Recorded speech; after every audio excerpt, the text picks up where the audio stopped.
Hey there. So if you're a parent, you've probably spent a lot of time just watching your little one move around. And maybe you've noticed something. They seem to spend a whole lot of time up on the tips of their toes. You're definitely not alone in seeing that. But it almost always leads to that one big question. Is this just a phase, or is it something I should be concerned about? Today, we're going to break that all down. Okay, so let's get right into it. Toe walking is, well, exactly what it sounds like. It's when your child walks around on the balls of their feet and their heels just don't seem to touch the ground very much. Now, for a toddler who's just figuring out this whole walking thing, seeing that from time to time is totally normal. The real key word we're going to focus on, though, is consistently. And that really brings us to the heart of the matter, doesn't it? That's the question every parent has. How in the world do you tell the difference between a quirky little phase they're going to grow out of and a real signal that maybe you should take a closer look? That's exactly what we're going to unpack today. So let's start with the most practical question of all. When does this little walking pattern go from being just a cute curiosity to something that's a genuine concern? Well, the good news is there are some pretty clear signs that can help guide you. The first and honestly the most important benchmark here is age. Seeing some toe walking in those early toddler days is really common, but if that pattern is still sticking around most of the time after they turn 2, well, that's your number one signal that it's probably a good time to get an assessment. Now, beyond just age, here's a really practical checklist. Just ask yourself a few things. If you ask your child, hey, can you walk with flat feet? Can they actually do it? Or does it seem impossible for them? Have you noticed their little calf muscles seem really tight? Are they tripping or losing their balance a lot? Do they ever complain that their legs are tired? Or do they really hate walking around barefoot?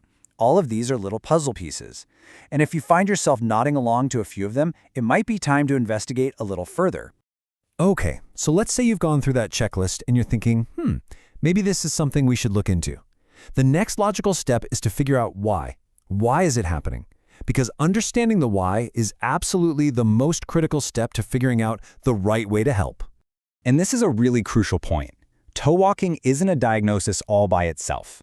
It's better to think of it as a symptom, kind of like a fever. It's a walking pattern that tells you something else is going on, and it can actually stem from a few different root causes. So to treat it the right way, we first got to figure out that underlying reason. And those causes, they pretty much fall into two big buckets. On one side, you've got what we call habitual or sensory. This could just be a simple habit they've picked up with no other medical issue. Or it might be related to their sensory system. Maybe they're seeking extra sensation through the balls of their feet. Or maybe they're avoiding the feeling of their whole foot on the ground. Then on the other side, you have physical or neurological reasons. This is where you see things like really tight calf muscles, a weak core, or sometimes it can be a sign connected to other developmental or neurological conditions. So you've identified a concern, and you understand there are a few different things that could be causing it.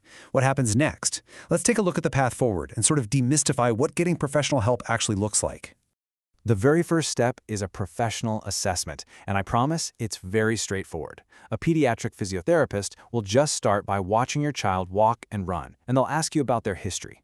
Then they'll do some simple physical tests, checking their flexibility and their muscle strength, and finally, they'll take a closer look at their gait and balance. It's really all about building a complete picture of what's going on. And based on everything they see in that assessment, they'll create a rehabilitation plan.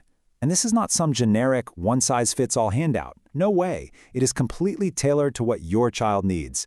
It'll usually involve things like specific stretches and strengthening exercises, some balance and coordination training, and this is the best part, retraining their walk through fun games and functional play to encourage that heel-to-toe pattern naturally. Now, this right here might be the single most important takeaway for any parent going through this. The work that happens in a therapy session is fantastic, it's vital, but the real lasting progress, that happens at home. That consistent practice, turning the stretches and the walking games into just a normal part of your daily routine, that's what really makes the difference for the long term. Your involvement is truly the secret ingredient. All right, so you're putting in the work, you're doing the exercises, but what's the reward? What's the light at the end of the tunnel? That brings us to our final section. What does success actually look like? It really helps to have a clear picture of the positive changes you and your child are working toward. And the ultimate goal? It's really simple and powerful. It's not just about forcing their heels to the ground, it's about helping your child develop a walking pattern that's stable, that's efficient, and most importantly, one that makes them feel confident. And you will actually get to see these tangible signs of success along the journey. Of course, you'll start to notice more heel contact when they walk, but you'll also see they have better balance and coordination. You might realize they can play for longer without getting tired legs, and you'll see this amazing new confidence when they run and jump and just move through their world. So we'll leave you with this final thought. Toe walking can seem like just a small quirk, but addressing it is about so much more than just walking mechanics. It's about building a solid foundation for comfortable, confident movement that will last them for years to come. So, could the right support be the key to unlocking your child's most confident steps? It's definitely a question worth exploring.